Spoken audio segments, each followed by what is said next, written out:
अण्डमव्यक्तसम्भवम् अण्डस्यान्तस्त्विमे लोकाः सप्तद्वीपा च मेदिनी। ॐ शान्ति शान्ति शान्तिः।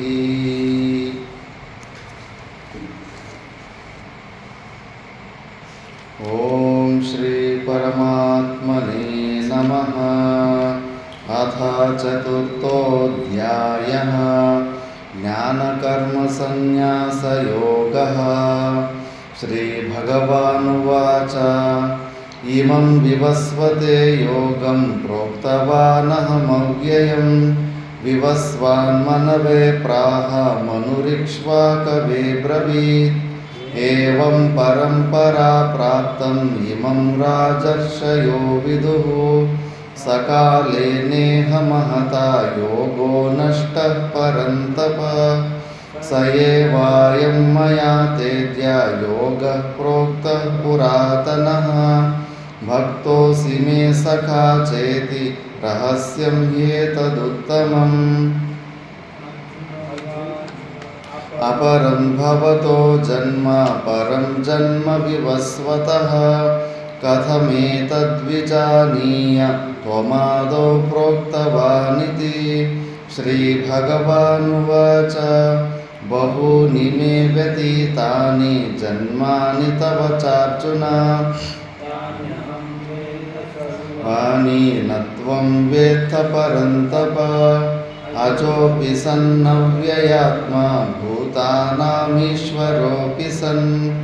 प्रकृतिं स्वामधिष्ठाय सम्भवाम्यात्ममायया। यदा यदा हि धर्मस्य ग्लानिर्भवति भारत। अभ्युत्थानमधर्मस्य तदात्मानं सृजाम्यहम्। परित्राणाय साधूनां विनाशाय च दुष्कृतां। धर्मसंस्थापनार्थाय सम्भवामि युगे युगे। जन्म कर्म च मे दिव्यम् एवं यो वेत्ति तत्त्वतः। त्यक्त्वा देहं पुनर्जन्म नैति मामेति सोऽर्जुन। वीतरागभयक्रोधा मन्मया मामुपाश्रिताः। न तपसा पूता मद्भावमागताः। ये यथा मां प्रपद्यन्ते तांस्तथैव भजाम्यहम्।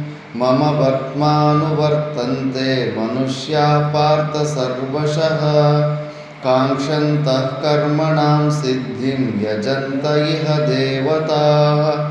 क्षिप्रं हि मानुषे लोके सिद्धिर्भवति कर्मजा। चातुर्वर्ण्यं मया सृष्टं गुणकर्मविभागशः। तस्य कर्तारमपि मां विद्यकर्तारमव्ययम्। न मां कर्माणि लिम्पन्ति न मे कर्मफले स्पृहा। इति मां योऽभिजानाति कर्मभिर्न स बध्यते। एवं ज्ञात्वा कृतं कर्म पूर्वैरपि मुमुक्षुभिः। तस्मात् त्वं पूर्वैः पूर्वतरं कृतं किं कर्म किमकर्मेति कवयोऽप्यत्र मोहिताः। तत्ते कर्म प्रवक्ष्यामि यज्ञात्वा मोक्ष्यसे शुभात्। कर्मणो ह्यपि बोद्धव्यं बोद्धव्यं च विकर्मणः। अकर्मणश्च बोद्धव्यं गहना कर्मणो गतिः। कर्मण्यकर्म यः पश्येत् अकर्मणि च कर्म यः। स बुद्धिमान् मनुष्येषु स युक्तः कृत्स्नकर्म कृत्। यस्य सर्वे समारम्भाः कामसङ्कल्पवर्जिताः। ज्ञानाग्निदग्धकर्माणं तमाहुः पण्डितं बुधाः। त्यक्त्वा कर्मफलासङ्गं नित्यतृप्तो निराश्रयः। कर्मण्यभिप्रवृत्तोऽपि नैव किञ्चित् करोति सः।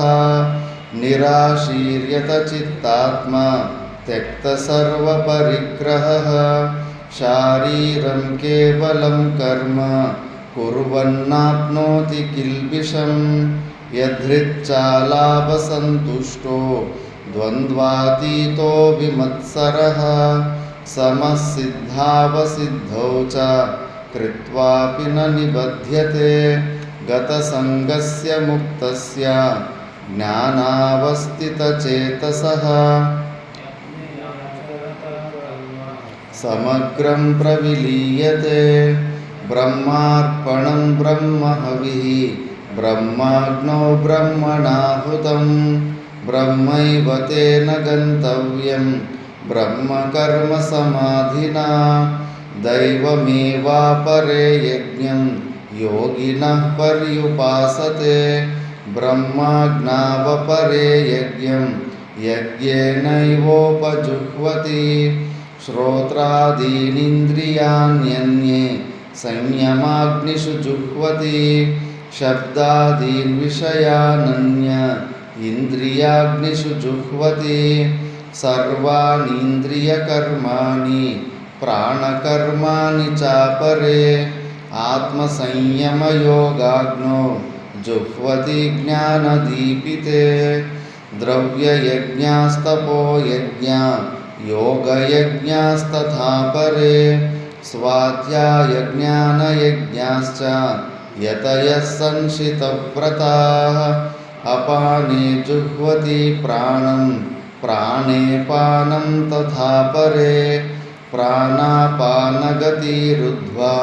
प्राणायामपरायणाः अपरे नियताहाराः प्राणान् प्राणेषु जुह्वति सर्वेऽप्येते यज्ञविदो यज्ञक्षपितकल्मषाः यज्ञशिष्टामृतभुजो यान्ति ब्रह्म सनातनं नायं लोकोऽस्त्ययज्ञस्य कुतोऽन्यः कुरु सत्तमा एवं बहुविधा यज्ञा वितता ब्रह्मणो मुखे कर्मजान् विद्धितान् सर्वान् एवं ज्ञात्वा विमोक्ष्यसे श्रेयान् द्रव्यमयाद्यज्ञात् ज्ञानयज्ञः परन्तप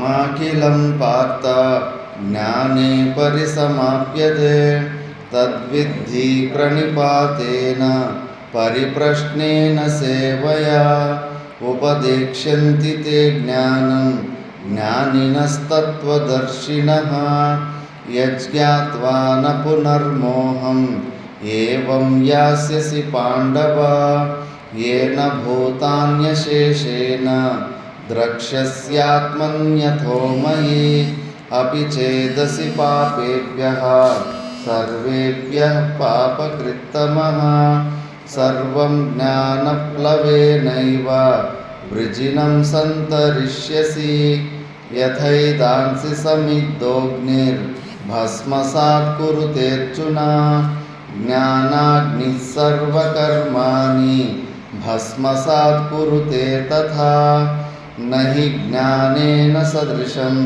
पवित्रमिह विद्यते तत्स्वयं योगसंसिद्धः कालेनात्मनि विन्दति श्रद्धावान् लभते ज्ञानं तत्परः संयतेन्द्रियः ज्ञानं लब्ध्वा परां शान्तिम् अचिरेणाधिगच्छति अज्ञश्चाश्रद्धदानश्च संशयात्मा विनश्यति नायं लोकोऽस्ति न परो न सुखं संशयात्मनः योगसन्न्यस्तकर्माणं ज्ञानसञ्चिन्नसंशयम् आत्मवन्तं न कर्माणि निबध्नन्ति धनञ्जय तस्मादज्ञानसम्भूतं हृत्स्थं ज्ञानासीनात्मनः चित्वैनं संशयं योगम्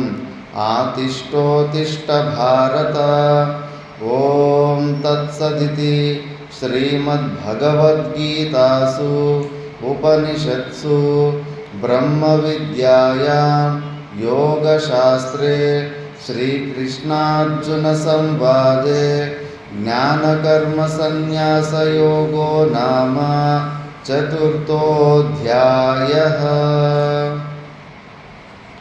ನಾವು ಭಗವದ್ಗೀತೆಯ 4ನೇ ಅಧ್ಯಾಯ ಜ್ಞಾನ ಕರ್ಮ ಸನ್ಯಾಸ ಯೋಗದ ಬಗ್ಗೆ ವಿಚಾರ ಮಾಡ್ತಿದ್ವಿ.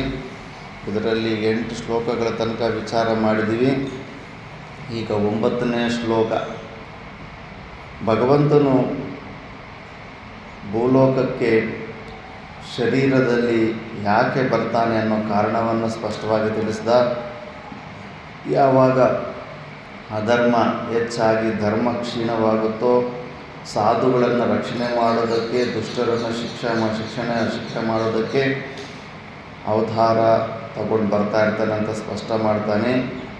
ಇಂಥದ್ದೊಂದು ಪರಮಾತ್ಮನ ಒಂದು ಜನ್ಮವನ್ನು ಮಿಕ್ಕಿದವರು ಮೂರ್ಖರು ಏನು ನಾರ್ಮಲ್ ಜನ್ಮ ಅಂತ ಅಂದ್ಕೊತಾರೋ ಆ ಥರ ಅಂದುಕೊಳ್ಳದಿರ ದಿವ್ಯವಾದ ಜನ್ಮ, ನಮ್ಮ ಜನ್ಮಕ್ಕೂ ಪರಮಾತ್ಮನ ಜನ್ಮಕ್ಕೂ ತುಂಬಾ ಡಿಫರೆನ್ಸ್ ಇದೆ. ಪರಮಾತ್ಮನ ಜನ್ಮ ಲೀಲೆಯಿಂದ ಆಗಿರೋದು, ಅದು ದೈವಿ ಸಂಬಂಧವಾದದ್ದು. ನಮ್ಮ ಈ ಕಣ್ಣುಗಳಲ್ಲಿ ನಾವೆಲ್ಲ ಸ್ಪಷ್ಟವಾಗಿ ನೋಡೋದಕ್ಕಾಗೋದಿಲ್ಲ. ಗರ್ಭವಾಸದಲ್ಲಿ ಇದ್ದು ನರಕರೂಪವಾದಂಥ ಗರ್ಭದಲ್ಲಿ ಇದ್ದು ಅವೆಲ್ಲ ಅನುಭವಿಸಬೇಕಾದಂಥ ಅವಶ್ಯಕತೆ ಇರೋದಿಲ್ಲ. ಅಂಥ ಪಾಪಕರ್ಮವೇ ಇರೋದಿಲ್ಲ ಪರಮಾತ್ಮನಲ್ಲಿ. ಅಂಥದ್ರಲ್ಲಿ ಮತ್ತೆ ಆ ಘೋರವಾದಂಥ ಗರ್ಭ ಪನಿಷ್ಮೆಂಟ್ ಯಾಕೆ ಅನುಭವಿಸ್ತಾರೆ?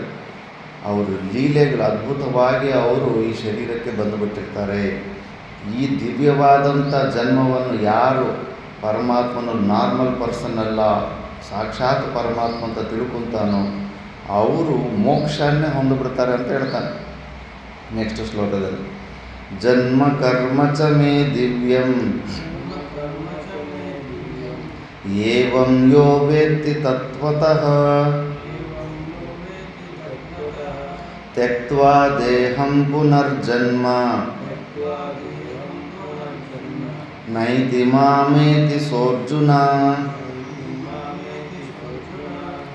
ಜನ್ಮ ಕರ್ಮ ಚ ಮೇ ದಿವ್ಯಂ ಏವಂ ಯೋ ವೇತ್ತಿ ತತ್ವತಃ ತ್ಯಕ್ತ್ವಾ ದೇಹಂ ಪುನರ್ಜನ್ಮ ನೈತಿ ಮಾಮೇತಿ ಸೋರ್ಜುನ.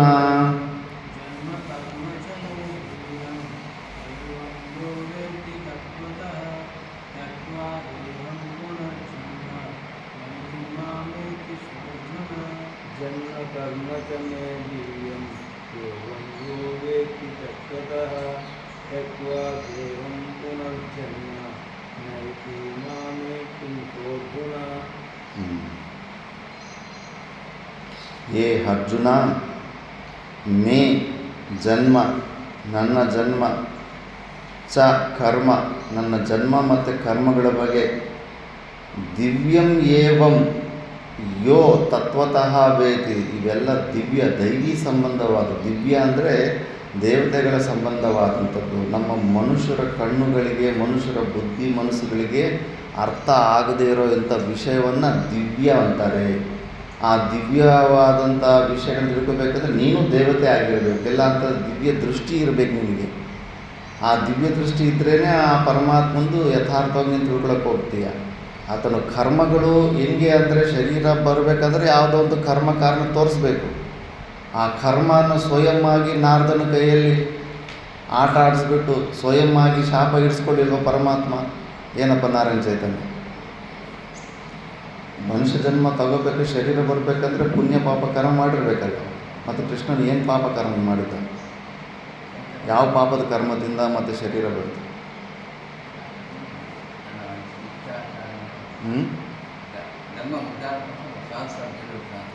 ನೀನು ಉದ್ಧಾರ ಮಾಡೋಕ್ಕಾದ್ರೂ ಬಾ, ನುಂಗೋದಕ್ಕಾದ್ರೂ ಬಾ. ನಿನಗೆ ಈ ಶರೀರ ಬರಬೇಕಂದ್ರೆ 50% ಪುಣ್ಯ ಇರಬೇಕು, 50% ಪಾಪ ಇರಬೇಕು ಭೂಲೋಕದಲ್ಲಿ. ಅಂಥ ಪಾಪದ ಕೆಲಸ ಏನು ಮಾಡಿದ್ದು ಕೃಷ್ಣ ಪರಮಾತ್ಮ ಶರೀರಕ್ಕೆ ಬರಬೇಕಂದ್ರೆ?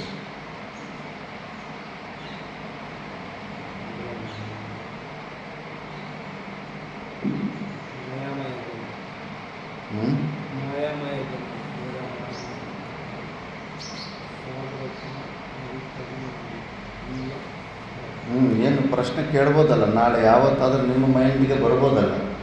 ಈಗ ನಮಗೆ ಶರೀರ ಬಂದಿದೆ ತಾನೆ, ಯಾಕೆ ಶರೀರ ಬಂದಿದೆ? ದೇವತೆಗಳ ಶರೀರ ಯಾಕೆ ಬರಲಿಲ್ಲ ನಮಗೆ? ಮನುಷ್ಯ ಶರೀರ ಯಾಕೆ ಬಂದಿದೆ?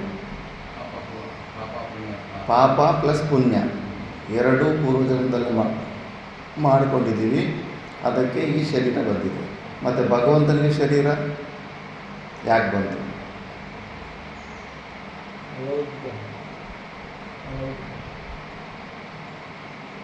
ಏನಪ್ಪ ಮಗಳು ನಿನ್ನ ಹತ್ರ ಏನು ಉತ್ತರ ಇರುತ್ತೆ?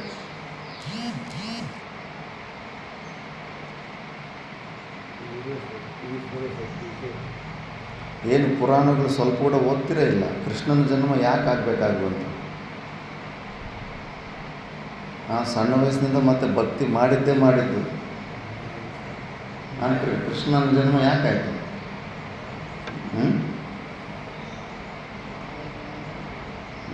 ಯಾರನ್ನ ಸಾಯಿಸೋದಕ್ಕೆ ಮುಖ್ಯವಾಗಿ ಕೃಷ್ಣ ಜನ್ಮ?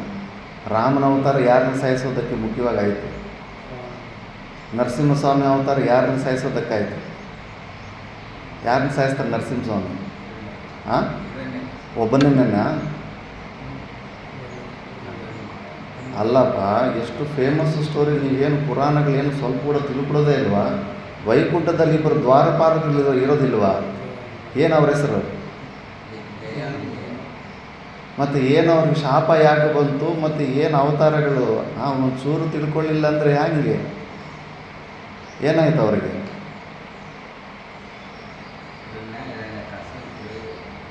ಆ ಜಯ ವಿಜಯರು ವೈಕುಂಠದಲ್ಲಿ ದ್ವಾರಪಾಲಕರಾಗಿದ್ದರು.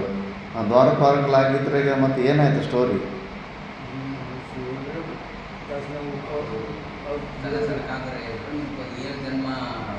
ತೆಲುಗಿನಲ್ಲೇ ಹೇಳಿ ನಿಮ್ಗೆ ಪರವಾಗಿಲ್ಲ.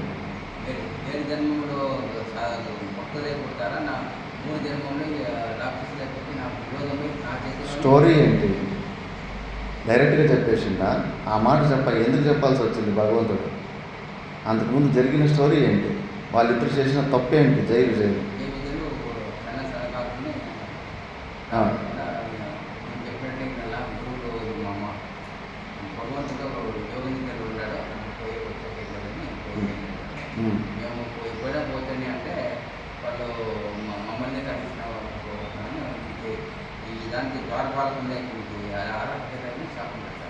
ఏం శాపం పెడతారు? ಭೂಲೋಕಂలో ಜನ್ಮ ತೀಸ್ಕೊಂಡು ಸನಕ ಸನಾದಿ ಋಷಿಗಳು ಜಯ ವಿಜಯರಿಗೆ ಭೂಲೋಕದಲ್ಲಿ ಹೋಗಿ ನೀವು ಜನ್ಮ ತಗೊಳ್ಳಿ ಅಂತ ಶಾಪ ಇಡ್ತಾರೆ. ಮತ್ತೆ ಅವರು ಏನು ಮಾಡ್ತಾರೆ? ಜೈ ವಿಜಯರು ಹೋಗ್ಬಿಟ್ಟು ಯಾರನ್ನ ಓಕೆ ಥ್ಯಾಂಕ್ ಯು ಅಂತಾರ?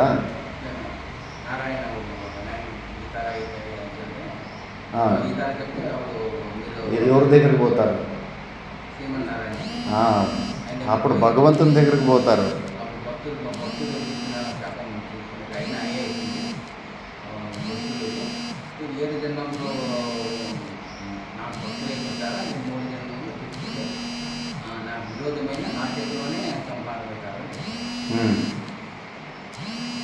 అది ఒక స్టోరీ. జయ విజయులు వాళ్ళకి శాపం వల్ల ఆ శరీరం వచ్చింది. కృష్ణుడు ఎందుకు రావాల్సి వచ్చింది శరీరంలో?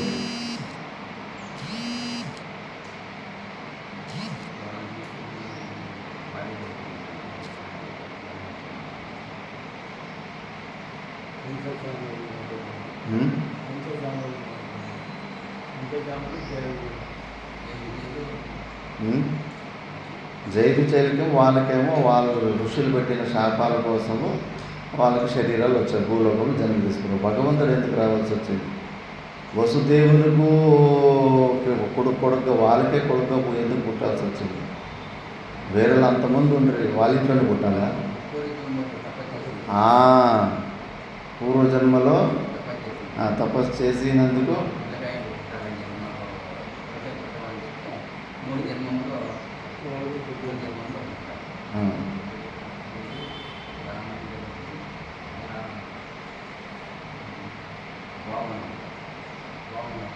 వామన ఎవరికి పుడతాడు?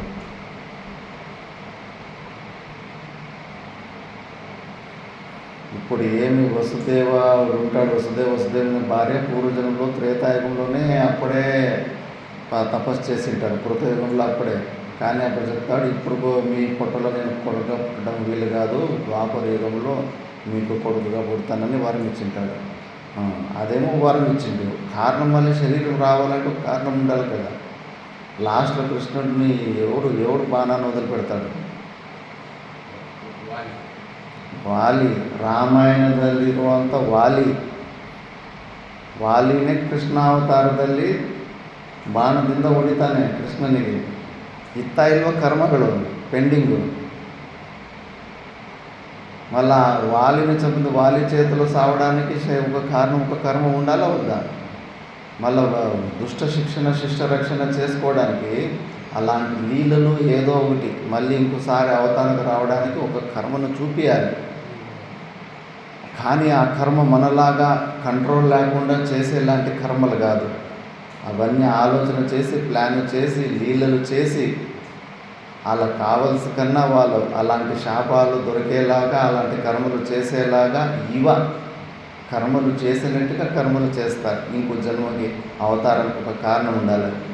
ఎందుకంటే కర్మ సాపేక్షమే ఏదన్నా ఈ ప్రపంచంలో కార్యరూపంలో కనిపిస్తుంటుంది. కర్మలు లేకుండా ఎవరికి ఇదేది అస్తిత్వం ఉండదు.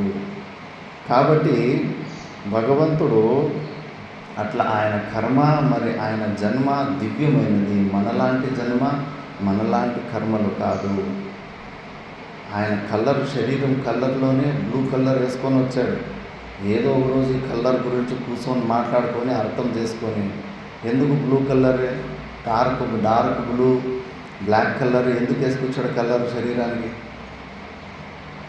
పింక్ కలర్ వేసుకురావచ్చు కావండి కదా. రెడ్ కలరు, పింకు, గ్రీను అన్ని కలర్లు ఉంటే ఆ కలరే ఎందుకు వేసుకొచ్చాడు? విచారణ చేయదు. ఆకాశము నీలంగా ఉంటుంది. స్కై బ్లూ, డార్క్ బ్లూ, ఒకసారి వైట్. ఇప్పుడు చూడు అంత బూడిద నెట్ల పైన వైట్గా ఉంటుంది. అందుకే ఈ 3 కలర్లలోనే ఆకాశము కనిపిస్తుంది. కానీ ఆకాశానికి కలరే ఉండదు, దానికి రూపురేఖలే ఉండవు. అంటే అది భ్రాంతి, మిథ్య. ఆకాశంలో నీలత్వము ఎలా మిథ్యానో ఈ భగవంతునికి సగుణ సాకార రూపమైన ఈ శరీరము కూడా అలాంటి మిథ్యానే. ఏదో ఒక రోజు దీన్ని గుర్తుపెట్టుకొని మళ్ళీ దీన్ని వదిలిపెట్టేసి ఈ ఉపాధిని ఇది కూడా నీలత్వం, ఆకాశంలో నీలత్వంలాగా ఇది కూడా మిథ్యా అని ఆ ఉపాధిని మాయా ఉపాధి అయిన ఆ శరీరాన్ని వదిలిపెట్టి నిర్గుణ నిరాకార స్వరూపం వైపు పోని అని చెప్పేసి ఈశ్వరుడు తెల్ల కలర్ తీసుకున్నాడు, కృష్ణుడు 2 కలర్లు స్కై బ్లూ, డార్క్ బ్లూ 2 తీసుకున్నాడు. పెయింట్లు డ్రామాలు వేసిందే. ఒక్కసారి బుద్ధికి పని పెట్టాలి కదా. ఎందుకు ఈ కలర్లోనే వచ్చిండు అని వై అనే క్వశ్చన్లు వేసుకుంటా ఉంటే ఉత్తరాలు దొరుకుతాయి. ಅದಕ್ಕೆ ಕೃಷ್ಣ ಪರಮಾತ್ಮನು ಜನ್ಮವು ಮತ್ತು ಕರ್ಮವು ದಿವ್ಯವು. ದಿವ್ಯ ಅಂದರೆ ಏನಂದರೆ ನಮ್ಮಂಥ ಸಾಮಾನ್ಯ ಮನುಷ್ಯರ ಇಂದ್ರಿಯಗಳಿಗೆ ಮನಸ್ಸು ಬುದ್ಧಿಗಳಿಗೆ ಅಗೋಚರವಾದದ್ದು. ದೇವತೆಗಳಿಗೆ ಅಂತ ಯೋಗಿಗಳಿಗೆ ಅಂಥವ್ರಿಗೆ ಮಾತ್ರನೇ ಅರ್ಥ ಆಗುವಂಥ ವಿಷಯ ಇದು. ನಮ್ಮಂಥ ನಾರ್ಮಲ್ ವ್ಯಕ್ತಿ ಅಲ್ಲ ಕೃಷ್ಣ ಪರಮಾತ್ಮ, ಸಾಕ್ಷಾತ್ ಪರಮಾತ್ಮನೇ ಅವತಾರ ತಗೊಂಡ್ಬಂದಿದ್ದಾನೆ. ಆದ್ದರಿಂದ ದೇಹಂ ಸಹ ಯಾರು ಈ ಥರ ತಿಳ್ಕೊಂಡು ನನ್ನ ಜನ್ಮ ಮತ್ತು ಕರ್ಮ ದಿವ್ಯವಾದದ್ದಂತ ತಿಳ್ಕೊಂಡು ಸಹ ದೇಹಂ ತ್ಯಕ್ತ್ವಾ ಪುನರ್ಜನ್ಮ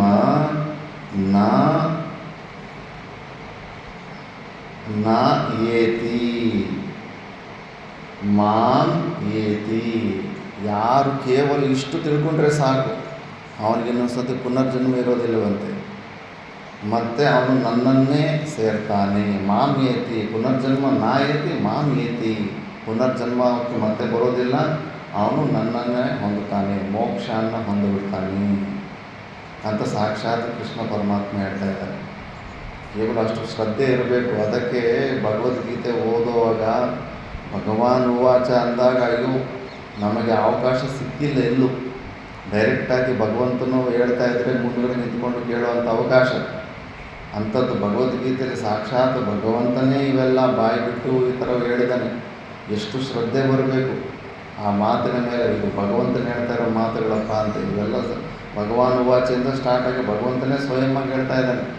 ಆ ಶ್ರದ್ಧೆ ಒಂದು ಬಂದುಬಿಟ್ರೆ ಸಾಕು, ಮತ್ತು ಯಾಕೆ ಇಷ್ಟ ಆಗಲ್ಲ ಆ ಕಡೆ ಗೊತ್ತಾಯ್ತಲ್ಲ. ಜನ್ಮ ಕರ್ಮನೇ ಲೀಲಾ ಅಂದರೆ ಆತನ ಅವತಾರಗಳೇ ಲೀಲಾ. ಆ ಲೀಲಾ ರೂಪದಲ್ಲಿ ನೋಡಿದ್ರೆ ಏನು ಆನಂದ ಇರುತ್ತೆ, ಪರಮಾನಂದ ಆಗುತ್ತೆ. ಪರಮಾತ್ಮನ ಮತ್ತೆ ಮತ್ತೆ ಮತ್ತೆ ಮತ್ತೆ ಸ್ಮರಣ ಆಗ್ತಾನೆ ಇರ್ತಾನೆ. ಕೃಷ್ಣ ಲೀಲೆ ಎಷ್ಟು ಅದ್ಭುತವಾಗಿದೆ. ಎಂಟರ್ಟೈನಿಂಗ್ ಅಂದರೆ ಎಂಟರ್ಟೈನಿಂಗ್, ಮಹಾ ಎಂಟರ್ಟೈನಿಂಗು ಕೃಷ್ಣನ ಲೀಲೆ. ಅದ್ಭುತವಾದದ್ದು ಸ್ಟೋರಿ.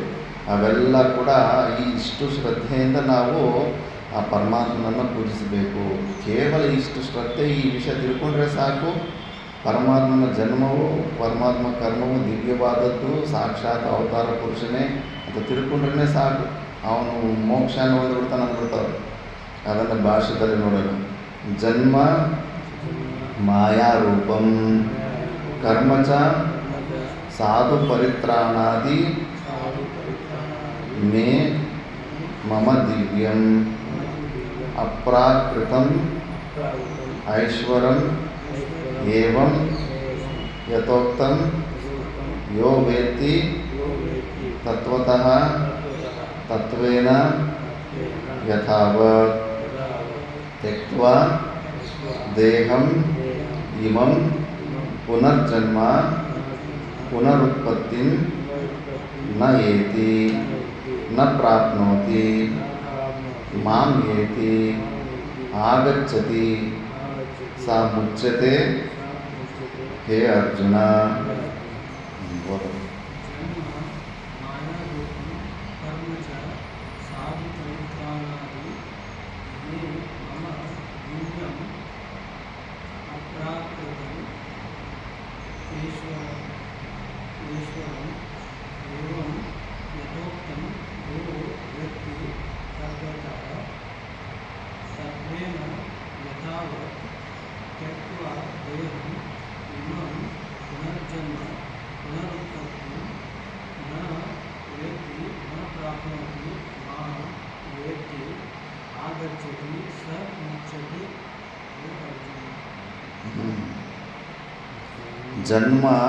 ಜನ್ಮ ಮಾಯಾರೂಪಂ, ಭಗವಂತನ ಜನ್ಮ ಮಾಯಾರೂಪಂ.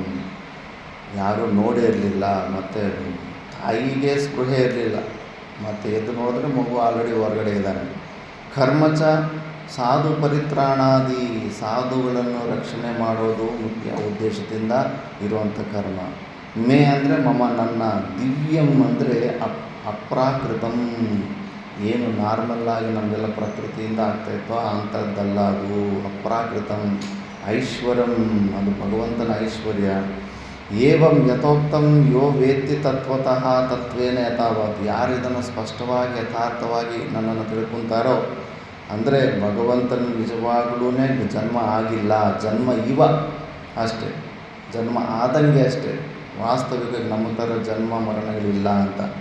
ತ್ಯಕ್ತ್ವಾ ದೇಹಂ ಇಮಂ ಪುನರ್ಜನ್ಮ, ಈ ಶರೀರವನ್ನು ಬಿಟ್ಟು ಪುನರ್ಜನ್ಮ ಪುನರುತ್ಪತ್ತಿನ ಏತಿ, ಮತ್ತೆ ಪುನರ್ಜನ್ಮ ತಗೊಳ್ಳೋದಿಲ್ಲ.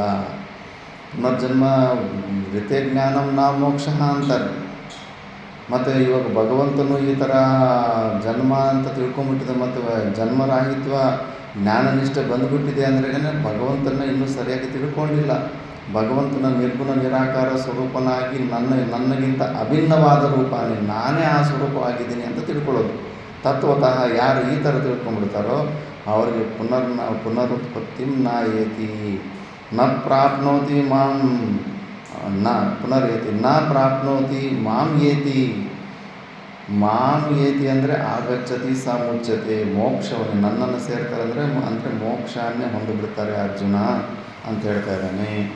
ನಾ ಏಷಃ ಮೋಕ್ಷ ಮಾರ್ಗೇ ಇದಾನಿ ಪ್ರವೃತ್ತಃ ಕಿಂ ತರ್ಹಿ ಪೂರ್ವಮಪಿ.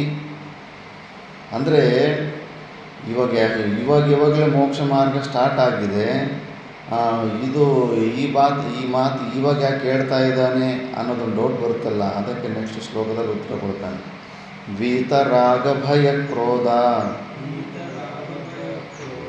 ಮನ್ಮಯಾ ಮಾಮುಪಾಶ್ರಿತಾಃ ಬಹವೋ ಜ್ಞಾನ ತಪಸಾ ಭೂತಾ ಮದ್ಭಾವಮಾಗತಾಃ. ವೀತರಾಗ ಭಯ ಕ್ರೋಧ ಮನ್ಮಯಾ ಮಾಮುಪಾಶ್ರಿತಾಃ ಬಹವೋ ಜ್ಞಾನತಪಸಾ ಪೂತಾ ಮದ್ಭಾವಮಾಗತಾಃ.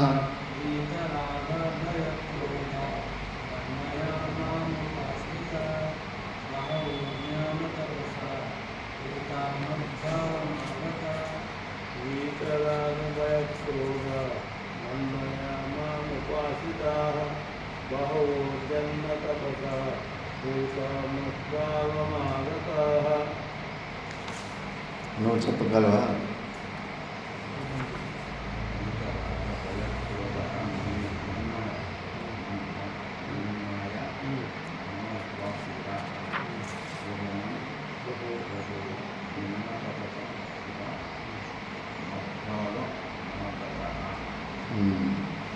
ಇದು ದಂಡಾನ್ವಯ ಅಂತಾರೆ, ಡೈರೆಕ್ಟಾಗಿ ಅನ್ವಯನೇ ಇದೆ. ಶ್ಲೋಕ ಹೆಂಗಿದೆ ಹಂಗೆ ಸೆಂಟೆನ್ಸ್ ಇದೆ.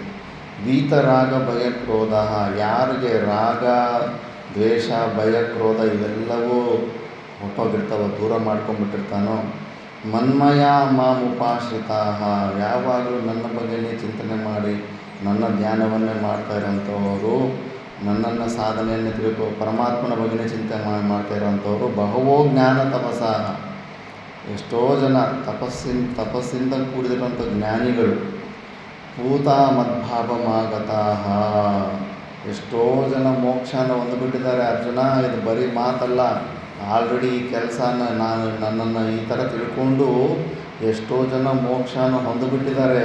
ಅದಕ್ಕೆ ನೀನು ಕೂಡ ಈ ಥರನೇ ಶ್ರದ್ಧಾ ನನ್ನಲ್ಲಿ ಇಟ್ಕೋ ಅಂತ ಹೇಳ್ತಾ ಇದ್ದಾರೆ.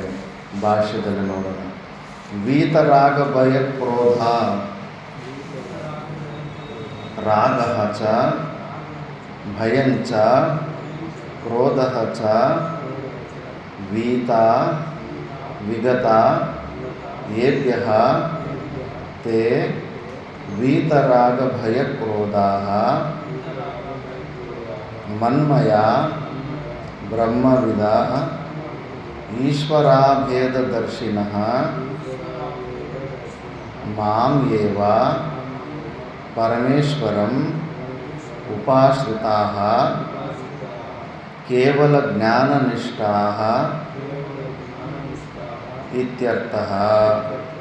ಬಹವಃ ಅನೇಕೆ ಜ್ಞಾನತಪಸಾ ಜ್ಞಾನಂ ಏವ ಚ ಪರಮಾತ್ಮ ವಿಷಯಂ ತಪಃ ತೇನ ಜ್ಞಾನತಪಸಾ ಪೂತಾಃ ಪರಾಂ ಶುದ್ಧಿಂ ಗತಾಃ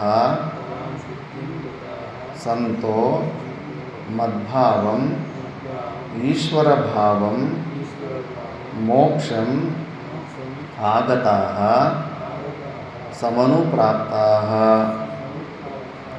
ಇತರ ತಪೋನಿರಪೇಕ್ಷ ಜ್ಞಾನನಿಷ್ಠಾ ಇತಿ ಅಸ್ಯ ಲಿಂಗಂ ಜ್ಞಾನತಪಸಾ ಇತಿ ವಿಶೇಷಣಂ.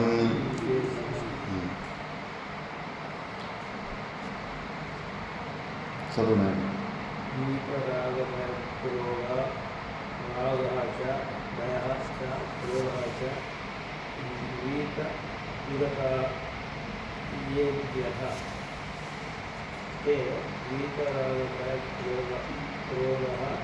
ಮನ್ಮಯ ಬ್ರಹ್ಮವಿದ ಈಶ್ವರ ದೇವದರ್ಶನಃ ಮಾಂ ಏವ ಪರಮೇಶ್ವರಂ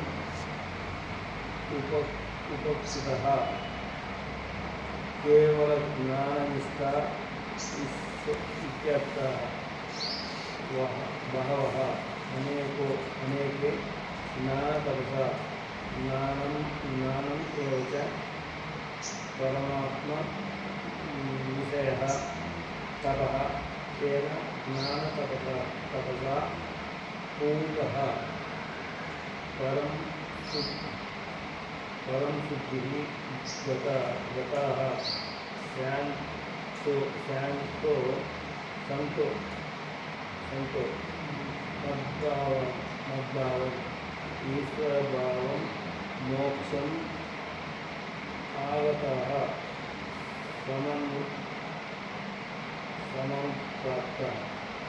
समनुप्राप्तः ಸಮನುಪ್ರಾಪ್ತ ಇಂಕೋ ಲೈನ್ ಇತರ इतर इतरता इतरता वो इतर तपोनिरपेक्ष ज्ञाननिष्ठा इति अस्य अस्य लिङ्गं ज्ञानतपसा इति विशेषणम् ವೀತರಾಗ ಭಯ ಕ್ರೋಧ ಅಂದರೆ ರಾಗಶ್ಚ ಭಯಂಚ ಕ್ರೋಧಂಚ ವೀತ ವಿಗತ ಏಭ್ಯ ಅಂದರೆ ರಾಗವನ್ನು ಭಯವನ್ನು ಕ್ರೋಧವನ್ನು ಬಿಟ್ಟಿರುವಂಥವರು ವಿಗತ ಇವೆಲ್ಲ ಇಲ್ಲದೇ ಇರೋಂಥವರು. ಏನಪ್ಪ ನಾರಾಯಣ ಚೈತನ್ಯ, ಭಯ ಇದೇ ಇಲ್ವ ನಿನಗೆ ಜೀವನದಲ್ಲಿ? ಒಪ್ಕೊತಾ ಇದ್ದೀನಿ. ನೀನಾದರೂ ಒಪ್ಕೊಂತ, ಕೆಲವರು ಬೇರೆಯವರಾದರೂ ಒಪ್ಕೊಳ್ಳೋದು ಕೂಡ ಇದೆ. ಇನ್ನೂ ಭಯ ಪಡ್ತಾ ಇದ್ದೀವಿ, ಯಾವುದೋ ಒಂದು ವಿಷಯಕ್ಕೆ ಭಯ ಪಡ್ತಾನೇ ಇದ್ದೀವಿ. ಶರೀರನೇ ದೊಡ್ಡ ಸಮಸ್ಯೆ ಆಗಿದೆ, ಶರೀರದ ಮೈಂಟೆನೆನ್ಸ್ ದೊಡ್ಡ ಸಮಸ್ಯೆ ಇರುತ್ತೆ. ಕ್ರೋಧ ಇದೇ ಇಲ್ಲ, ಕಡಿಮೆ ಆಗಿದೆ. ಆದರೆ ಸ್ವಲ್ಪ ಇದೆ, ಸ್ವಲ್ಪ ಇದೆ ಕ್ರೋಧ, ಆವಾಗವಾಗ ಬಂದುಬಿಡ್ತಾ ಇರುತ್ತೆ, ಬಟ್ ಕಡಿಮೆ ಅಂತೂ ಆಗಿದೆ. ಮತ್ತು ರಾಗ ಅಟ್ಯಾಚ್ಮೆಂಟ್, ಸಪೋಟ ತಿನ್ನಬೇಕಂತ ಇಚ್ಛೆ ಇಲ್ವಾ? ಸ್ವಲ್ಪ ಇರುತ್ತೆ ರಾಗ. ಅಷ್ಟು ಏನು ನಾವೇನು ಜೀವನ ಮುಗಿದ ಪುರುಷರಲ್ಲವಲ್ಲ. ಒಂದು ಸತಿ ಸಪೋಟ ತಿನ್ಬೇಕನ್ಸುತ್ತೆ, ಒಂದು ಸತಿ ಬಾಳೆಹಣ್ಣು ತಿನ್ಬೇಕನ್ಸುತ್ತೆ, ಒಂದು ಸತಿ ಟೊಮೊಟೊ ತಿನ್ಬೇಕನ್ಸುತ್ತೆ, ಒಂದು ಸತಿ ಆ್ಯಪಲ್ ತಿನ್ಬೇಕನ್ಸುತ್ತೆ. ರಾಗನೂ ಸ್ವಲ್ಪ ಇರ್ತವೆ. ಯಾವತ್ತು ರಾಗ ಭಯ ಕ್ರೋಧ ಅಂದರೆ ನಾವು ತಿಂತಿದ್ದೀವಿ ಅಂತ ಒಂದೊಂದು ಸತಿ ರಾಗ ಇಲ್ಲ ಅಂತಲೂ ಕೂಡ ತಿಂತಿರ್ತೀವಿ. ಯಾವುದೋ ಒಂದು ಟಿಫಿನ್ ಮಾಡ್ತಾರೆ, ಆ ಟಿಫಿನು ಒಂದೊಂದು ಸತಿ ಯಾವುದೋ ಬೇರೆ ವಿಷಯ ಚಿಂತನೆ ಮಾಡ್ತಿದ್ರೆ ಏನು ತಿಂದಿದ್ದೀವಿ ಅಂತ ಕೂಡ ಗೊತ್ತಾಗೋದಿಲ್ಲ. ಅಂದರೆ ಅದು ಯೋಚನೆ ಮಾಡಿದ್ರೇ ಅದು ಹೊಟ್ಟೆ ಒಳಗಡೆ ಹೊಟ್ಟೋಗ್ಬಿಟ್ಟಿರುತ್ತೆ. ಸಡನ್ನಾಗಿ ಗುರ್ತು ಮಾಡಿಕೊಂಡು ಏನು ತಿಂದ್ವಿ ಇವತ್ತು ಬೆಳಗ್ಗೆ ಅಂತ ಮತ್ತು ಗುರ್ತಿಗೂ ಸಿಗೋದಿಲ್ಲ, ಆಗುತ್ತೆ ಹಾಗೆ. ಆ ಥರ ಸ್ವಲ್ಪ ರಾಗ ಭಯ ಕ್ರೋಧ ಇವೆಲ್ಲವೂ ಇದ್ದಾವೆ. ಅದಕ್ಕೆ ನಾವು ವೀತರಾಗ ಭಯ ಕ್ರೋಧಗಳಲ್ಲ, ನಾವೆಲ್ಲ ಯುಕ್ತವಾಗಿದ್ದು. ಜೊತೆ ಜೀವನ್ಮುಕ್ತ ಪುರುಷರಲ್ಲಿ ಇವು ಮೂರು ಇರೋದಿಲ್ಲ, ಸಂಪೂರ್ಣವಾಗಿ ಬಿಟ್ಬಿಟ್ಟಿರ್ತಾರೆ. ಮನ್ಮಯ ಅವನ್ನೆಲ್ಲ ಬಿಟ್ಟು ಮನ್ಮಯ ಅಂದರೆ ಬ್ರಹ್ಮವಿದ ಅಂದರೆ ಮೊದಲನೇ ಸ್ಟೇಜಲ್ಲಿರುವಂಥ ಜೀವನ್ಮುಕ್ತ ಪುರುಷರು, ಯಾಜ್ಞವಲ್ಕ್ಯ ಅಂತವರು. ಈಶ್ವರ ಅಭೇದ ದರ್ಶಿನ, ನೋಡು ಈಶ್ವರನ ಅಭೇದಿ ದರ್ಶನ. ಈಶ್ವರನ ನಮಗಿಂತ ಹೊರಗಡೆ ಭಿನ್ನವಾಗಿ ನೋಡೋ ಅಭ್ಯಾಸ ಅಲ್ಲ. ಅದು ಸ್ಟಾರ್ಟಿಂಗಲ್ಲೇನೋ ಪರವಾಗಿಲ್ಲ, ಬಟ್ ಅದು ತುಂಬ ಕೆಟ್ಟ ಅಭ್ಯಾಸ. ವಿವೇಕ ಬಂದಿತ್ತಲ್ಲ, ದ್ವೈತ ದುರ್ವಾಸನದಿಂದ ನೀನು ಹೊರಗಡೆ ಬಾ ಅಂದ್ಬಿಟ್ಟು. ಅನಾದಿ ಕಾಲದಿಂದ ನಮಗಿಂತೂ ಬೇರವಾಗಿ ಭಿನ್ನವಾಗಿ ಹೊರಗಡೆನೇ ಭಗವಂತನ ದೇವರನ್ನು ನೋಡೋ ಪ್ರಯತ್ನ ಮಾಡಿದ್ವಿ. ದೇವರಂದರೆ ಆಕಾಶ ನೋಡು, ಇಲ್ಲ ಯಾವುದೋ ಊಹನೆ ಮಾಡು, ಕೈಲಾಸನೋ ವೈಕುಂಠನೋ. ಅದು ತುಂಬ ಕೆಟ್ಟ ಅಭ್ಯಾಸ. ನೀನು ಬ್ರಹ್ಮವಿದ್ದು ಜೀವನ್ಮುಕ್ತ ಪುರುಷನಾಗಬೇಕಂದ್ರೆ ಈಶ್ವರ ಅಭೇದ ದರ್ಶಿನ, ನಿನಗೆ ಅಭಿನ್ನವಾದ ಸ್ವರೂಪ, ನೀನೇ ಆ ಸ್ವರೂಪ, ನೀನು ಒಳಗಡೆ ಇರೋ ಪರಮಾತ್ಮ ಇಲ್ಲಿ ನೋಡ್ಕೋಬೇಕು. ನೀನು ಭಿನ್ನವಾಗಲ್ಲ, ನಿನಗಿಂತ ಸಪ್ರೇಟಾಗಿ ಪರಮಾತ್ಮ ನೋಡ್ಕೊಳ್ಳೋದಲ್ಲ. ಮಾಂ ಏವ ಪರಮೇಶ್ವರಂ ಉಪಾಶ್ರಿತ ಅಂದರೆ ನನ್ನನ್ನೇ ಆಶ್ರಯ ಮಾಡಿಕೊಂಡಿಟ್ಟು, ಅಂದರೆ ನಾವು ನಿರ್ಗುಣ ನಿರಾಕಾರ ಸಾಕ್ಷಿ ಚೈತನ್ಯವನ್ನೇ ಗಟ್ಟಿಗಿಟ್ಕೊಂಡಿರೋ ಅಂಥವರು. ಕೇವಲ ಜ್ಞಾನನಿಷ್ಠಾ ಇತ್ಯರ್ಥ. ಕೇವಲ ಜ್ಞಾನ ಅಂದರೆ ಮೊಬೈಲ್ ಜ್ಞಾನ, ಪುಸ್ತಕ ಜ್ಞಾನ, ಮೈಕು ಜ್ಞಾನ. ಈ ಜ್ಞಾನದಲ್ಲಿ ಕೇವಲ ಇರೋದಿಲ್ಲ, ತ್ರಿಪುಟಿ ಇರುತ್ತೆ. ಜ್ಞಾನನ ಹೊಂದೋನು ಕಣ್ಣಿಂದ ಜ್ಞಾನ ಹೊಂದಿದ್ದು ಹೊರಗಡೆ ಇರೋ ಒಂದು ವಸ್ತು. ಆದರೆ ಭಗವಂತನ ಜ್ಞಾನದಲ್ಲಿ ತ್ರಿಪುಟಿ ಇರೋದಿಲ್ಲ, ಅದು ಕೇವಲ ಜ್ಞಾನ. ಅದು ಸ್ಫುರಣ ಅಷ್ಟೇ. ಅದಕ್ಕೆ ತ್ರಿಪುಟಿ ರಹಿತವಾದ ಸುಷುಪ್ತಿ ಅವಸ್ಥೆಯಲ್ಲಿ ನಾವು ಹೆಂಗಿದ್ದು ಏನಾದರೂ ಗೊತ್ತಾಗ್ತಾ ಇತ್ತಾ? ಬುದ್ಧಿನಲ್ಲಿ ಹಿಂಗೆ ವ್ಯಕ್ತ ಆದಂಗೆ ಗೊತ್ತಾಗ್ತಾ ಇತ್ತಾ? ಈಗ ನಾವು ಜಾಗ್ರತೆ ಇರ್ತೀವಿ, ನಮ್ಮ ಬುದ್ಧಿಯಲ್ಲಿ ಕೂಡ ಗೊತ್ತಾಗ್ತದೆ ನಾವು ಇದ್ದೀವಿ ಅಂತ. ಸುಷುಪ್ತಿ ಅವಸ್ಥೆಯಲ್ಲಿ ಆ ಥರ ಏನಾದರೂ ಪ್ರತೀತಿ ಆಗ್ತಾ ಇತ್ತಾ? ವ್ಯಕ್ತವೇ ಆಗ್ತಿರಲಿಲ್ಲ.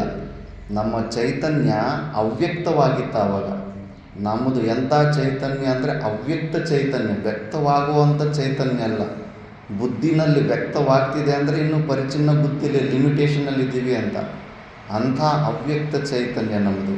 ಅದಕ್ಕೆ ಅಂಥ ಒಂದು ಅವ್ಯಕ್ತ ರೂಪವಾದಂಥ ಜ್ಞಾನವನ್ನು ಕೇವಲ ಜ್ಞಾನ ಅಂತಾರೆ. ಕೇವಲ ಜ್ಞಾನ ನಿಷ್ಠ ಅಂದರೆ ಬ್ರಹ್ಮಾಕಾರ ವೃತ್ತಿಯಿಂದ ಸ್ವರೂಪದಲ್ಲೇ ನಿಂತಿರೋ ಅಂಥವರು ಬಹವಃ, ಒಬ್ಬರಲ್ಲ ಇಬ್ಬರಲ್ಲ, ಅನೇಕೆ ಜ್ಞಾನ ತಪಸ ಜ್ಞಾನಂ ಏವಚ ಪರಮಾತ್ಮ ವಿಷಯಂ ತಪಃ. ಜ್ಞಾನ ತಪಸ್ಸ ಅಂದರೆ ಜ್ಞಾನ ಪ್ಲಸ್ ಕೈ ಕಾಲುಗಳಲ್ಲಿ ನಿಂತುಕೊಂಡು ತಪಸ್ಸಂತಲ್ಲ.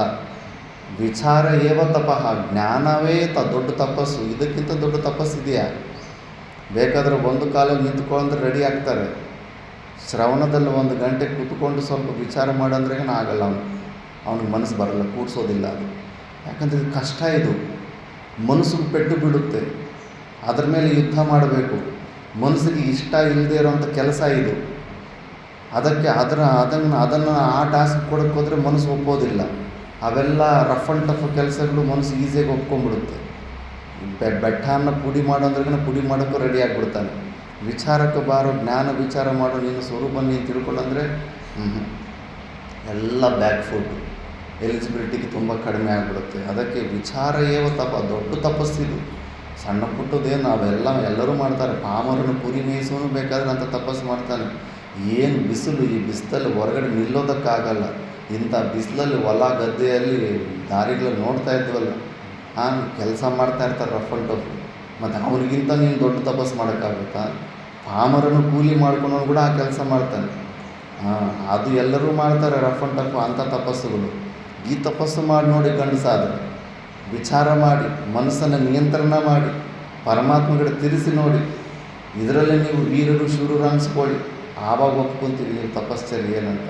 ಅದಕ್ಕೆ ಅಂಥದ್ದೇ ಜ್ಞಾನ ತಪಸ್ಸಾಪ್ ಅಂತ ಒಂದು ಜ್ಞಾನ ತಪಸ್ಸದಿಂದ ಪೂತಾಹ ಅಂದರೆ ಶುದ್ಧಿ ಆಗಿರೋಂಥವ್ರು. ಪರಾಂ ಶುದ್ಧಿಂಗತಾಹ, ಎಂಥ ಶುದ್ಧಿ ಅಂದರೆ ಪೂರ್ಣವಾದಂಥ ಶುದ್ಧಿಯನ್ನು ಹೊಂದಿರುವಂಥ ಸಂತಹ. ಮದ್ಭಾವಂ ಅಂದರೆ ಈಶ್ವರ ಭಾವಂ ಮೋಕ್ಷಂ ಆಗತಃ, ಈಶ್ವರ ಜೀವಭಾವವನ್ನು ಬಿಟ್ಟು ಸಾಕ್ಷಾತ್ ಪರಮಾತ್ಮ ಭಾವ, ಈಶ್ವರ ಭಾವ, ಸಾಕ್ಷಿ ಚೈತನ್ಯದಲ್ಲೇ ನಿಂತುಬಿಟ್ಟಿರೋದು. ಸಮನ್ನು ಪ್ರಾಪ್ತಾಹ ಅಂಥವರು. ಅದಕ್ಕೆ ಇಲ್ಲಿ ಇತರ ತಪೋ ನಿರಪೇಕ್ಷ ಜ್ಞಾನನಿಷ್ಠ ಇತಿ ಅಸ್ಯ ಲಿಂಗಂ ಜ್ಞಾನ ತಪಸ್ಸ ಇತಿ ವಿಶೇಷಣಂ. ಜ್ಞಾನ ಮಾರ್ಗದಲ್ಲಿ ಬೇರೆಯ ತಪಸ್ಸುಗಳು, ಕೈ ಕಾಲು ಮುರುಕೊಳ್ಳೋ ಅಂಥ ತಪಸ್ಸುಗಳ ಅವಶ್ಯಕತೆ ಇಲ್ಲ. ವಿಚಾರ ಮಾಡೋದೇ ದೊಡ್ಡ ತಪಸ್ಸು ಅಂತ ಹೇಳೋದಕ್ಕೆ ಜ್ಞಾನ ತಪಸ್ಸ ಎಂಬ ವಿಶೇಷಣವನ್ನು ಕೊಟ್ಟಿದ್ದಾನೆ ಅಂತ ಶಂಕರಾಚಾರ್ಯರು ಹೇಳ್ತಾ ಇದ್ದಾರೆ.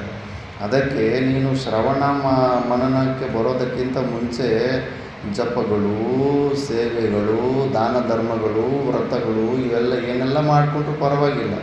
ಇಲ್ಲಿ ಬಂದ ಮೇಲೆ ಅವು ಬೇಕಾಗಿಲ್ಲ. ಇದಕ್ಕಿಂತ ದೊಡ್ಡ ತಪಸ್ಸಿಲ್ಲ, ಇದಕ್ಕಿಂತ ದೊಡ್ಡದಿಲ್ಲ. ಇಲ್ಲಿ ಬರೋದಕ್ಕೆ ಅವೆಲ್ಲ ಮುಂಚೆ ಹೊರಗಡೆ ಮಾಡಿಕೊಟ್ಟಿದ್ರೆ ಓಕೆ. ಇಲ್ಲಿ ಬಂದ ಮೇಲೆ ಮತ್ತೆ ಆ ಬ್ಯಾಕ್ ಸ್ಟೆಪ್ಗಳು, ಓಲ್ಡ್ ಸ್ಟೆಪ್ಗಳು ಬೇಕಾಗಿಲ್ಲ. ಇದನ್ನೇ ಗಟ್ಟಿಯಾಗಿ ಇಟ್ಕೊ. ಈ ಶ್ರವಣ ಮನನ ನಿತ್ಯಾಸನ ಸ್ವಾಧ್ಯಾಯವನ್ನು ಗಟ್ಟಿಗೆ ಇಟ್ಕೊ. ಮನಸ್ಸು ಮೇಲೆ ಡೈಲಿ ಪೆಟ್ಟು ಬೀಳ್ತಾ ಇರುತ್ತೆ, ಟಪ ಟಪ ಟಪ ಟಪ ಅಂತ ಪೆಟ್ಟು ಬೀಳ್ತಾ ಇರುತ್ತೆ. ಆವಾಗ ನೀನು ಅಂಥ ಜ್ಞಾನ ನಿಷ್ಠವನ್ನು ಹೊಂದುತ್ತೀಯಾ ಅಂತ. ಮತ್ತು ಇವಾಗ ಅರ್ಜುನಿಗೆ ಡೌಟ್ ಬರುತ್ತಲ್ಲ, ಅಂದರೆ ಕೃಷ್ಣ ಪರಮಾತ್ಮ ನೀನು ಕೂಡ ಪಾರ್ಶಿಯಾಲಿಟಿ ತೋರಿಸ್ತಾ ಇದೆಯಾ, ಪಕ್ಷಪಾತ ತೋರಿಸ್ತೀಯಲ್ಲಪ್ಪ, ಅಂಥ ಜ್ಞಾನಿಗಳಿಗೆ ಮಾತ್ರನೇ ನೀನು ಮೋಕ್ಷ ಕೊಡ್ತೀಯಾ? ಪಾಮರರಿಗೆ ಅವ್ರಿಗೆ ಇವ್ರಿಗೆಲ್ಲ ಯಾಕೆ ಕೊಡೋದಿಲ್ಲ? ನೀನು ಜ್ಞಾನಿಗಳ ಪಕ್ಷಪಾತಿನ, ನಿಮ್ಮವ್ರಿಗೆ ಮಾತ್ರ ನೀನು ಮೋಕ್ಷ ಕೊಡ್ತೀಯಾ? ಅಂದರೆ ಇಂಥವ್ರಿಗೆ ಮೋಕ್ಷ ಕೊಡೋದು, ಇಂಥವ್ರಿಗೆ ಮೋಕ್ಷ ಕೊಡಬಾರ್ದು, ಇವೆಲ್ಲ ಇದ್ದಾವಲ್ಲ. ಮತ್ತು ನಿನ್ನಲ್ಲಿ ಕೂಡ ರಾಗದ್ವೇಷ ಇದ್ದಂಗೆ ಇದ್ದಾವೆ. ಈಗ ಗೃಹಸ್ಥಿಗಳೆಲ್ಲ ಮಾಡ್ತಾರಲ್ಲ, ಅವ್ರ ಮಕ್ಕಳಿಗೆ ಒಂಥರ ಟ್ರೀಟ್ಮೆಂಟ್ ಮಾಡ್ತಾರೆ, ಬೇರೆಯವ್ರ ಮಕ್ಕಳಿಗೆ ಆ ಪ್ರೀತಿ ತೋರ್ಸೋಕ್ಕಾಗಲ್ಲ. ಸ್ವಂತ ಮಕ್ಕಳ ಮೇಲೆ ತೋರಿಸುವಂಥ ಪ್ರೀತಿ ಬೇರೆಯವ್ರ ಮಕ್ಕಳ ಮೇಲೆ ತೋರ್ಸೋಕ್ಕಾಗಲ್ಲ.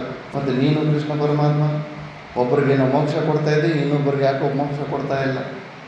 ನಿನ್ನಲ್ಲೂ ಕೂಡ ರಾಗದ್ವೇಷಗಳಿದ್ದಾವ, ನೀನು ನಾರ್ಮಲ್ ಪರ್ಸನ ಅಂತ ಅದನ್ನೇ ಕೇಳ್ತಾನೆ. ತವ ತರ್ಹಿ ರಾಗದ್ವೇಷೋಸ್ತಃ ಏನ ಕೇಭ್ಯಶ್ಚೇತ್ ಏವ ಆತ್ಮಭಾವಂ ಪ್ರಯಚ್ಛಸಿ ನಾ ಸರ್ವೇಭ್ಯ ಇತಿ ಉಚ್ಯತೆ. ಎಲ್ಲರಿಗೂ ಕೊಡ್ತಿರೋ ಕೆಲವ್ರಿಗೆ ಯಾಕೆ ಕೊಡ್ತಿದ್ಯಾ ಅಂದರೆ ಆ ಥರ ಅನ್ಕೋಬಿಡುವೋ, ನಾನು ಹೇಳ್ತಾ ಇದ್ದೀನಿ ನನ್ನ ತತ್ವ ಏನು ಅಂತ.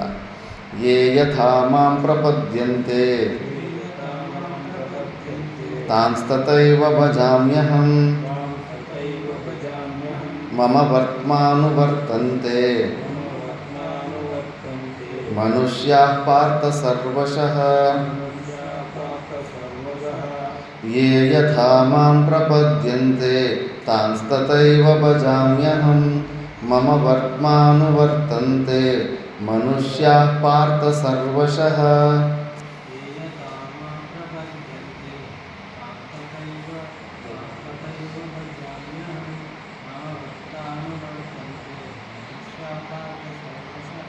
ये यथा मां प्रपद्यन्ते तां तथैव भजाम्यहं मम वर्त्मानुवर्तन्ते मनुष्याः पार्थ सर्वशः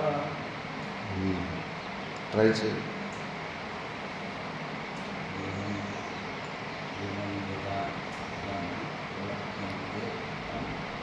తాంస్తతైవ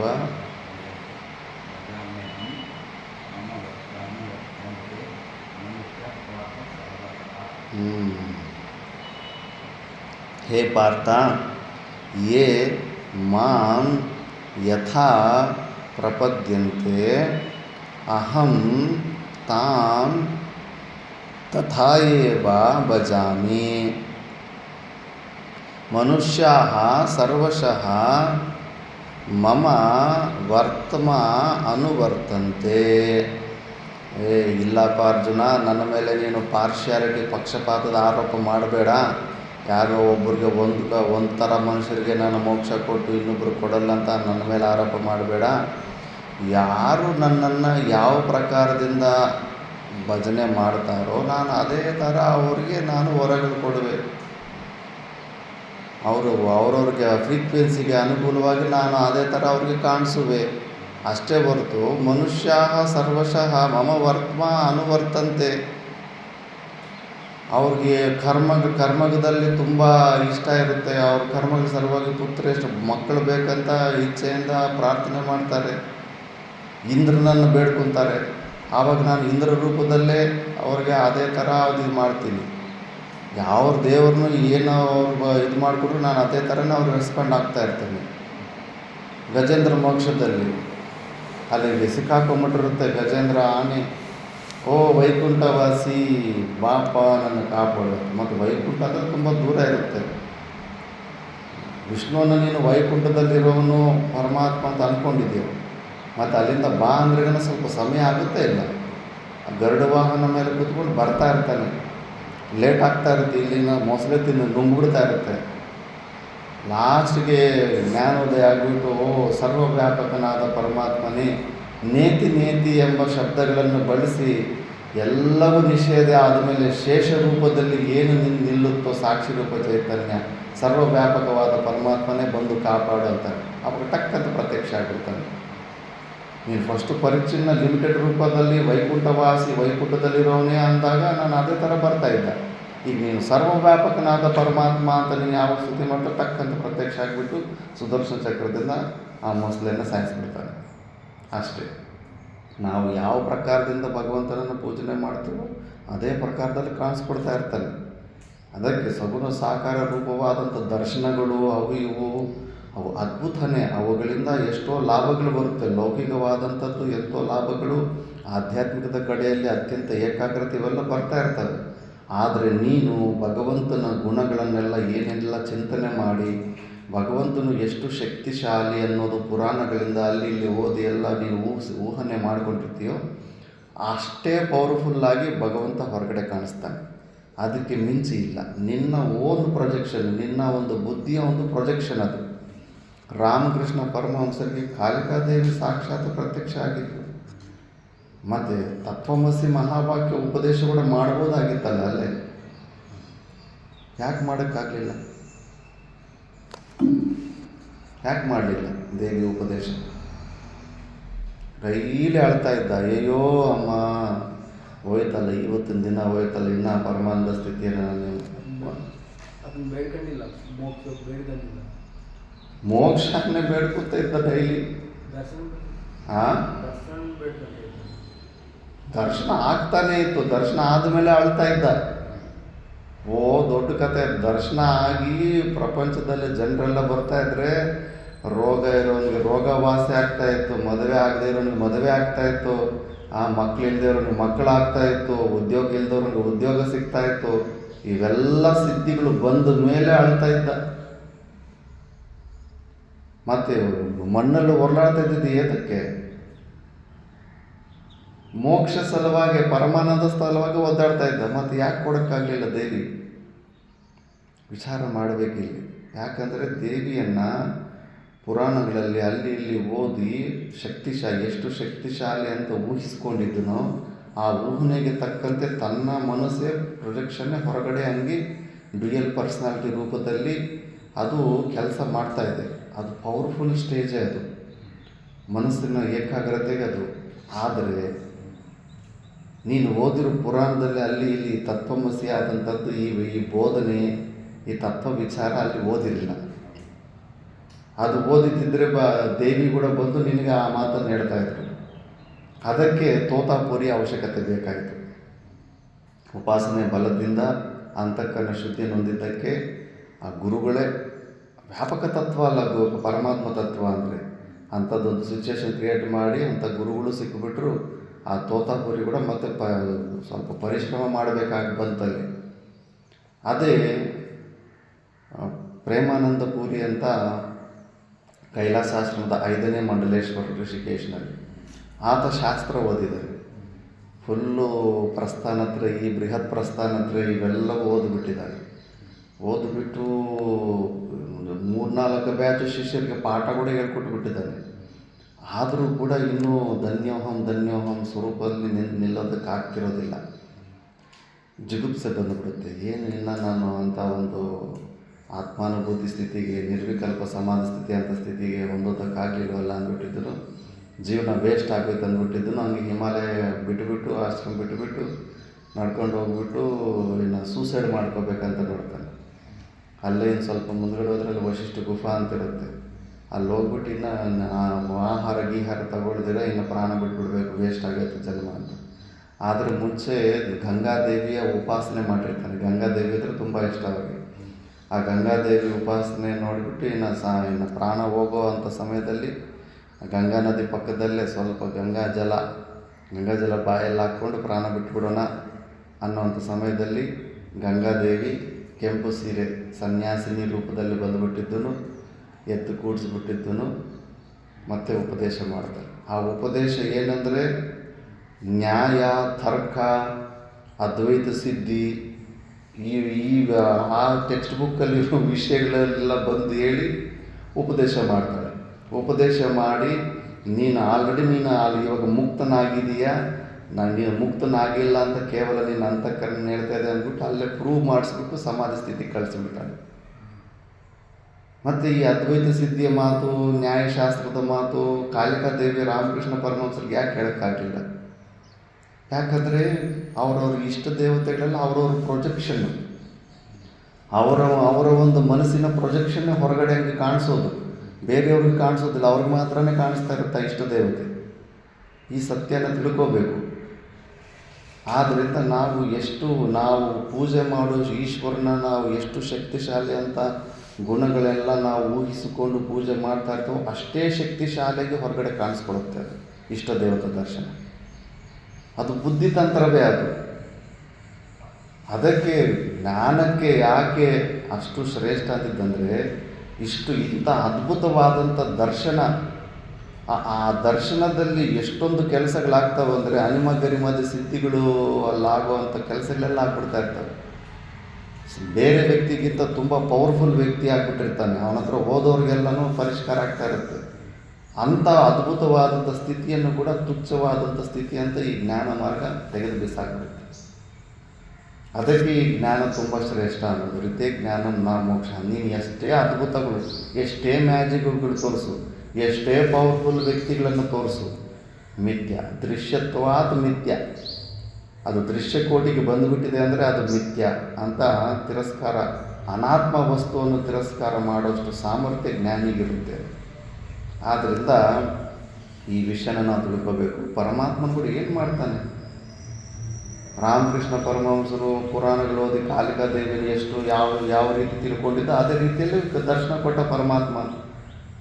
ಪ್ರೇಮಾನಂದ ಪುರಿ ಶಾಸ್ತ್ರಗಳೆಲ್ಲ ಓದಿದ್ದ, ಅದಕ್ಕೆ ಪರಮಾತ್ಮನಿಗೆ ಈ ಶಾಸ್ತ್ರಗಳೆಲ್ಲ ಗೊತ್ತಿರುತ್ತೆ, ದೇವರಿಗೆ ಅಂತ ಅಂದ್ಕೊಂಡಿದ್ದ. ಅದಕ್ಕೆ ಆ ಶಾಸ್ತ್ರ ರೂಪದಲ್ಲೇ ಉತ್ತರ ಕೊಟ್ಟ ಆತನಿಗೆ. ನೀನು ಯಾವ ಥರ ಯಥಾ ಮಾಂ ಪ್ರಪತ್ತಿ, ಯಾವ ಥರ ನೀನು ಅಪ್ರೋಚ್ ಆಗ್ತೀಯೋ ಅದೇ ಥರನೇ ಭಗವಂತನು ನಿನಗೆ ರಿಸಲ್ಟ್ ಕೊಡ್ತಾ ಇರ್ತಾನೆ. ಅದಕ್ಕೆ ಹನುಮಂತ ಅಂತಾನೆ. ಹನುಮಂತ ಯಾರು ನೀನು ಅಂತ ಕೇಳ್ತಾನೆ ಪರಮಾತ್ಮ. ಭಗವಂತನೇ ಮನುಷ್ಯ ಅಂದರೆ ಸಾಮಾನ್ಯ ದೇಹ ದೃಷ್ಟಿಯ ಅಹಂ ತ್ವಂ ದಾಸಃ, ನಾನು ನಿನ್ನ ದಾಸನು. ಜೀವದೃಷ್ಟಿಯ ಅಹಂ ತ್ವಂ ಅಂಶಃ, ಜೀವ ದೃಷ್ಟಿಯಲ್ಲಿ ನಾನು ನಿನ್ನ ಅಂಶವಾಗಿದ್ದೀನಿ.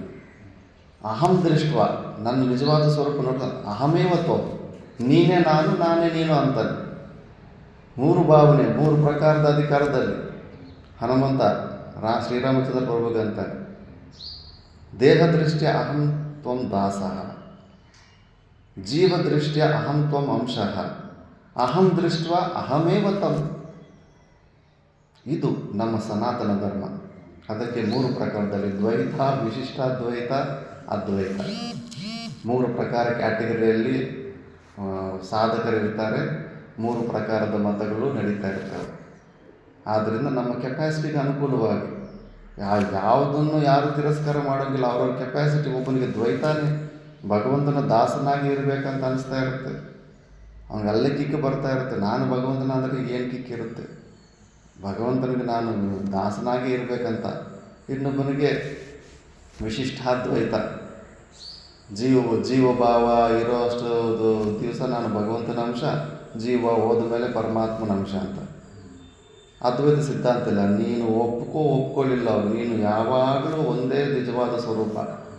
ನೀನು ನಿತ್ಯ ಶುದ್ಧ ಚೈತನ್ಯ, ನಿತ್ಯ ಶುದ್ಧ ಬುದ್ಧ ಮುಕ್ತ ಸ್ವಭಾವ. ನೀನು ಮುಂಚೆನೂ ಬಂಧನದಲ್ಲಿಲ್ಲ, ನೀನು ಜೀವಭಾವದಲ್ಲಿ ಇರುವಾಗಲೂ ನೀನು ಬಂಧನದಲ್ಲಿಲ್ಲ, ಭವಿಷ್ಯತ್ತಿನಲ್ಲೂ ಬಂಧನದಲ್ಲಿರೋದಿಲ್ಲ. ಒಂದೇ ಒಂದು ಸತ್ಯವಾದಂಥ ವಸ್ತು ಪರಮಾತ್ಮ ಇರೋದು, ಅದು ನೀನೇ ಆಗಿದೆಯಾ ಅನ್ನೋದು ಅದ್ವೈತ ಸಿದ್ಧಾಂತ. ಈ ಥರ ನೀನು ಯಾವ ಯಾವ ಭಾವನೆಯಲ್ಲಿ ನೀನು ಭಗವಂತನ ನೋಡ್ಕೊತಾ ಇರ್ತೀವೋ ಆ ಭಾವನೆಯಲ್ಲಿ ಪರಮಾತ್ಮನ ನಿನಗೆ ಅದೇ ಥರನೇ ದರ್ಶನ ತೋರಿಸ್ಕೊಳ್ತಾ ಇರ್ತಾನೆ. ಅದಕ್ಕೆ ಭಗವಂತನ ಮೇಲೆ ಯಾವುದು ಆರೋಪ ಆಗಬಾರ್ದು, ಪಾರ್ಶಿಯಾಲಿಟಿ ತೋರಿಸ್ಬಾರ್ದು. ಒಂದು ಕ್ಯಾಟಗರಿಯವ್ರಿಗೆ ಮಾತ್ರನೇ ಅನುಗ್ರಹ ತೋರಿಸ್ತಾವಲ್ಲ, ಮಿಕ್ಕಿದವ್ರ ಮೇಲೆ ಅನುಗ್ರಹ ತೋರಿಸ್ತಾ ಇಲ್ಲ ಅಂತ. ಜೀವನ್ಮುಕ್ತ ಪುರುಷರಲ್ಲಿ ಎಷ್ಟೋ ಸ್ಟೋರಿ ಹೇಳಿದೀನಿವಲ್ಲ. ನಮ್ಮ ಗುರುದು ಒಬ್ಬನ ಕಳ್ತನ ಮಾಡಿ ಹೋದ್ರು ಮತ್ತೆ ಬಂದರೂ ಕೂಡ ಮತ್ತೆ ಅವ್ನಿಗೆ ಅವಕಾಶ ಕೊಡ್ತಾನೆ ಇಲ್ಲ. ಅವನಿಗೆ ಕಳ್ಳ ಅಂತ ಒಳ್ಳೆಯವನಂತ ಯಾವುದೇ ಭೇದ ಬುದ್ಧಿ ಇರೋದಿಲ್ಲ ಜ್ಞಾನಿಗೆ. ಮತ್ತು ಪರಮಾತ್ಮನಿಗೆ ಎಲ್ಲಿರುತ್ತಪ್ಪ ಪಾರ್ಶಿಯಾಲಿಟಿ, ಭೇದ ಬುದ್ಧಿ? ಎಲ್ಲರ ಮೇಲೂ ದಯಾಗುಣ ಎಲ್ಲರಿಗೂ ಒಂದೇ ಥರ ಇರುತ್ತೆ. ಯಾರ್ಯಾರು ಮಾಡ್ಕೊಂಡಿದ್ದ ಕರ್ಮಕ್ಕೆ ಅವ್ರವ್ರ ಕರ್ಮಕ್ಕೆ ಅನುಕೂಲವಾಗಿ ಅವ್ರು ಅನುಭವಿಸ್ತಾ ಇರ್ತಾರೆ ಅಷ್ಟೇ. ಭಗವಂತನ ಮೇಲೆ ಆರೋಪ ಹಾಕ್ಬಿಟ್ರೆ ಹೆಂಗೆ? ಮಿಕ್ಕಿದ್ದು ನಾವು ನೆಕ್ಸ್ಟ್ ಕ್ಲಾಸಲ್ಲಿ ನೋಡಿದ್ರು ಭಾಷೆ. ಓಂ ಪೂರ್ಣಮದ ಪೂರ್ಣಮಿದಂ ಪೂರ್ಣಾತ್ ಪೂರ್ಣಮುದಚ್ಯತೆ ಪೂರ್ಣಸ್ಯ ಪೂರ್ಣಮಾದಾಯ ಪೂರ್ಣಮೇವಾವಶಿಷ್ಯತೆ. ಓಂ ಶಾಂತಿ ಶಾಂತಿ ಶಾಂತಿ.